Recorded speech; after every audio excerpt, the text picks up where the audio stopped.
voicing your needs in a calm, conscious way. In episode 3, we see that Ilka expects her husband to be able to read her mind and her not have to express herself in a calm, conscious way. And for both of us, we found this extremely difficult in the past, but it's shown up in very different ways. Yeah, and it's this feeling like, shouldn't they just have a crystal ball? I mean, they should really know what's going on inside me. I shouldn't have to ask for it. Yeah, I really carried this around for a long time. I remember the first time I did actually ask my husband to go away with me was after 10 years of marriage. So I really do understand how difficult it can be to ask. Why?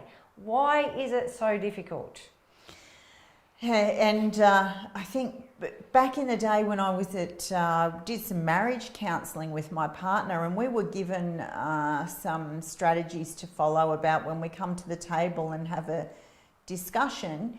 And one of the things we could do was to repeat what the other person had said to ensure that you get it. And that was just so far out of the realm of possibility for me. That was like, what about the step in between where I need to show up for a conversation and I'm terrified to do so because I've learned long ago that remaining quiet is the easiest way to live life. So I'm already nervous, and I feel like an even bigger loser because I can't do this simple strategy of repeating what my partner says because I can't even turn up to the table for a discussion. And that is why we really wanted to put in this video that asking, we're not going to just say to you, look, you just need to ask your partner. You just need to practice these techniques of, yeah, like Jo said, like her counsellor said, to just go and sit down with them and just ask them a question. And I mean, if someone had have said, if I'd gone to a counsellor and they'd said that to me back then, I just would have gone, really, obviously you don't get where I'm at with this. And so we want to kind of really go there with you and really know that we do understand how difficult this really is. And the reason it's so difficult is because, well, for me anyway, I was the same. I lived with this huge feeling of unworthiness. I'm not worthy of someone's time.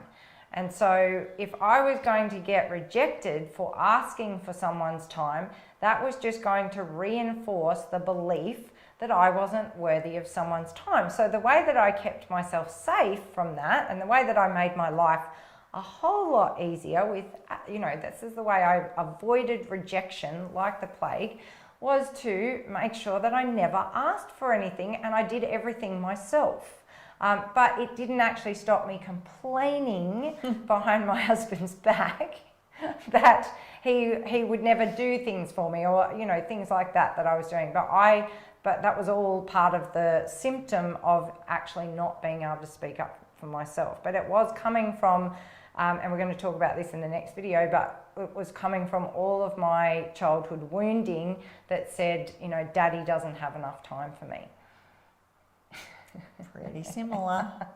So we look forward to explaining that. Yeah, we will. When you can find those links, you can separate them from the present moment and life can be better. So again, thank you for being courageous, being here and choosing to ditch the retching.